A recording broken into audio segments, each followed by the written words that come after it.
یہ کہانی اس دیوار کی ہے جو دنیا کی سب سے بڑی دیوار ہے۔ وہ دیوار جسے ایک بادشاہ نے بنایا تھا تاکہ دو برابر قوموں کو روکا جا سکے۔ وہ دیوار جو آج بھی کہیں دنیا میں کھڑی ہے اور جس کے پیچھے یاجوج ماجوج قید ہیں۔ وہ دیوار جو ایک دن ٹوٹ جائے گی اور پھر قیامت کی سب سے بڑی تباہی مچے گی۔ یہ ہے ذوالقرنین علیہ السلام کی دیوار کی داستان۔ کہانی شروع ہوتی ہے بہت پرانے زمانے سے، تقریباً 2500 سال پہلے کی بات ہے۔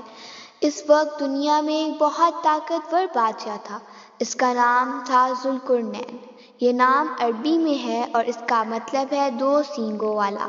کچھ علماء کا کہنا ہے کہ یہ بادشاہ سکندر اعظم تھا، یونان کا مشہور فاتح۔ کچھ کہتے ہیں کہ یہ کوئی اور بادشاہ تھا جو سکندر سے پہلے تھا، مگر سب سے مضبوط رائے یہ ہے کہ یہ ایک مومن بادشاہ تھا جسے اللہ نے بہت طاقت اور حکمت دی تھی۔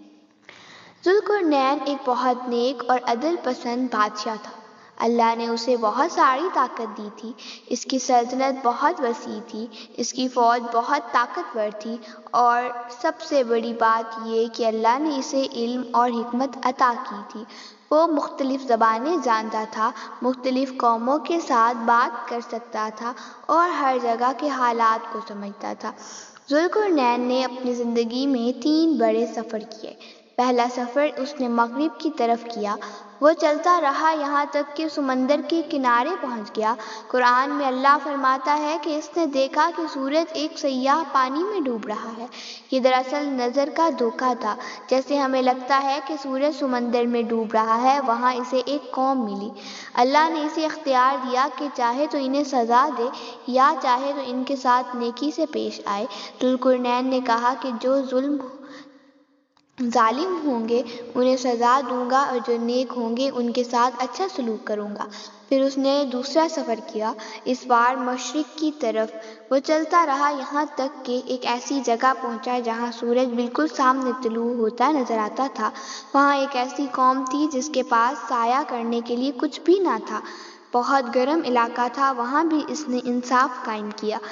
پھر اس نے تیسرا سفر کیا جو سب سے اہم تھا۔ یہ سفر شمال کی طرف تھا۔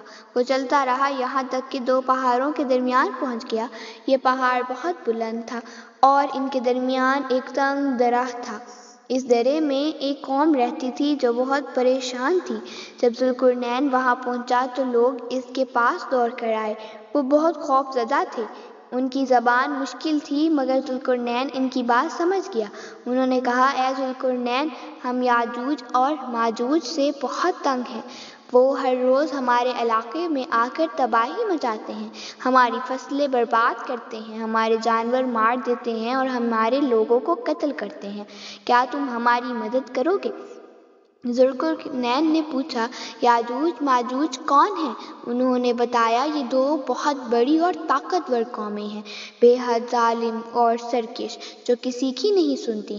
رسول اللہ صلی اللہ علیہ وسلم نے بھی یاجوج ماجوج کے بارے میں فرمایا کہ یہ حضرت نوح علیہ السلام کی اولاد میں سے ہیں اور ان کی تعداد بہت زیادہ ہے۔